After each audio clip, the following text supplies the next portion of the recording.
Welcome back. Gauteng Education MEC Matuma Chilwane will be visiting Davidson Skills School on Wednesday, tomorrow. That's after 2 pupils drowned during a school outing in Centurion in Tshwane yesterday. An investigation is currently underway to determine the circumstances that led to this latest incident. You know, our investigation continues, but the MEC will be actually visiting the school tomorrow. Just to ascertain on the reports that we have and also what we are seeing here, some of the things which don't make sense or they don't match with what we would have received. But a call will then be made by the MEC tomorrow on the way forward. But yes, indeed, I mean, you will know that we started very late, early morning today, to just understand on some of the information that we needed, you know, to pursue. So it's still early days. We will announce further tomorrow on the way forward. Well, in studio joining us this afternoon is Riaan Funderberg. He's the Deputy CEO of the Federation of Governing Bodies of South African Schools. To chat to us about this latest incident, Riaan, thanks very much indeed for coming into studio. Oh, thank you for having me. It feels, a nice discussion to have. Absolutely. It feels like here we are yet again. Yeah, it is so, but yeah, school has excursions and school continues. We should learn lessons and do better. But yeah, this is a tragic story, and our heartfelt sympathies to the parents and the families. Yeah, absolutely. So what are you saying? We're not going to cut out school excursions involving water anytime soon? I don't think the water was part of the plan for this excursion, as I listened to the newscast and Steve Mabona. I think life has risks, and school has risks, and all excursions has risks, but we should do better. A governing body should measure the risk. The governing body should have a policy and budget for these excursions, and then management should execute that. But we should really go and have a look at what the risk areas are. We should obviously also just wait for the investigation and the report on this. But yes, it's a very sad story, and we must do better. Our children deserve better. So tell us what you know about what unfolded when this incident happened.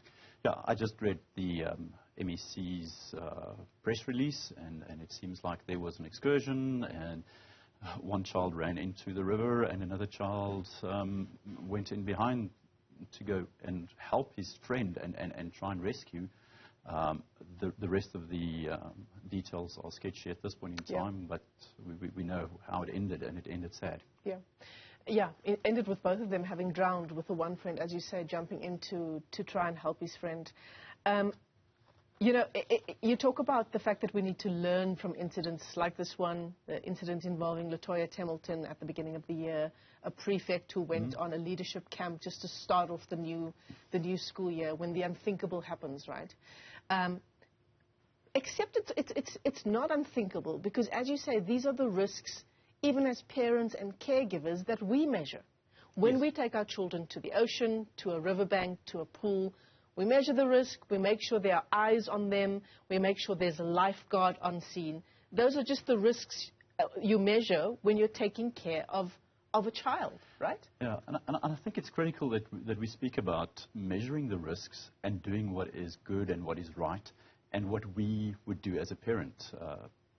In all essence, a parent leaves a child at school, and the school takes on the role of the parent in loco parentis, and we need to have that due care.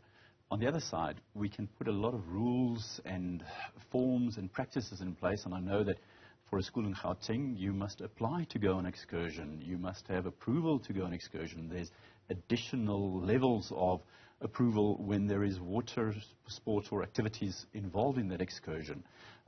You know, so lifeguards, eyes on the learners, and these kind of things. But then again, it seemed like learners are also learners, and one's got to watch them and see what they do outside of those boundaries.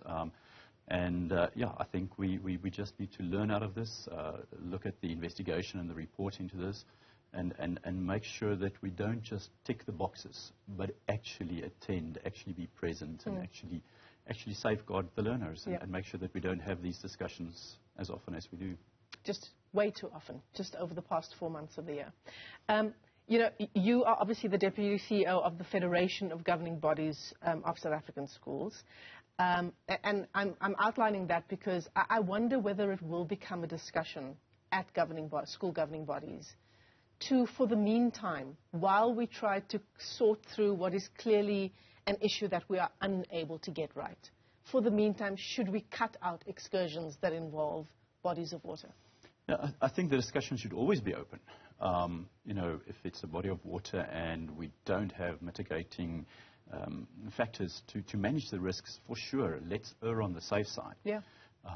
Especially when it comes to water and we don't know how it's going to look there. I don't know if the whole governing body will go out and inspect the site, but the policy, the budget, the process, the risk management sits with the governing body. Yeah. And I think those discussions need to take place because each governing body must do what is best for their school in their situation.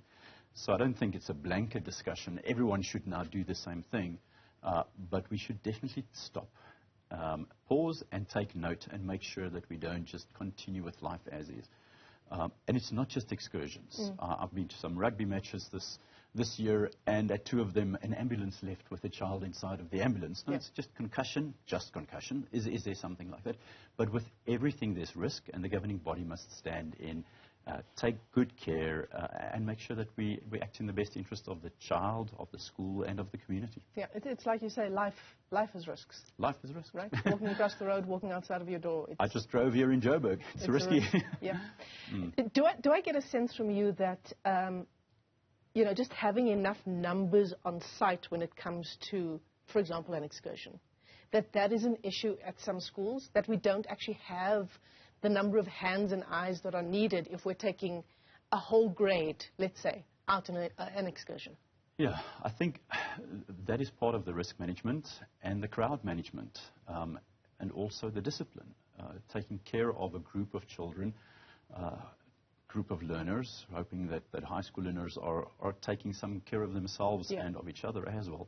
But once you can't have a big group, 1 to 40, 1 to 30, and you keep your eyes on all of them. Is there a limit on how many children you can take on an excursion? No, there is no limit as far as I know. It depends on the facilitation of the facility and the site, and usually the school would contract out as a facility like this is. So there's not even a number per teacher, a number of children, sort of a teacher-children ratio that we follow for excursions? Yeah, I think that goes to good practice.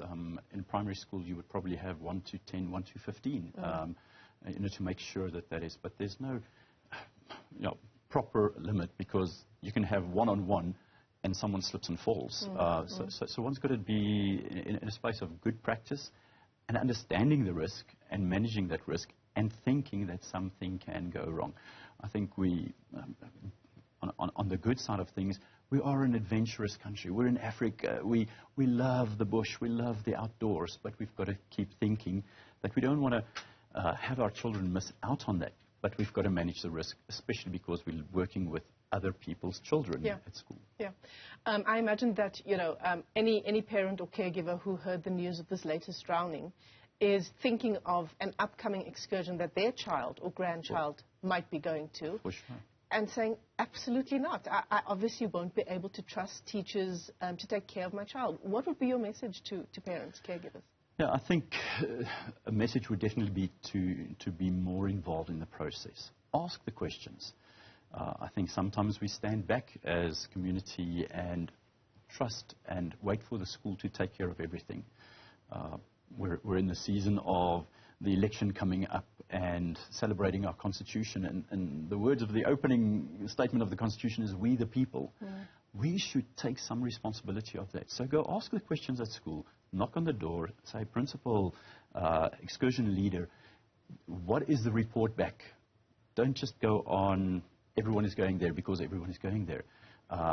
Have they beefed up their security? Have they beefed up their supervision in the wake of this, you know, so that we know that we can trust? And then, you know, let's stay in touch with the school. Yeah, absolutely. Really just another heartbreaking story of these 2 teenage boys who have drowned in the Hennops River, also during a school excursion. Riaan, Funderberg, let me thank you for your time. Thanks for coming on to Newzroom Afrika. He's the Deputy CEO of the Federation of Governing Bodies South African schools.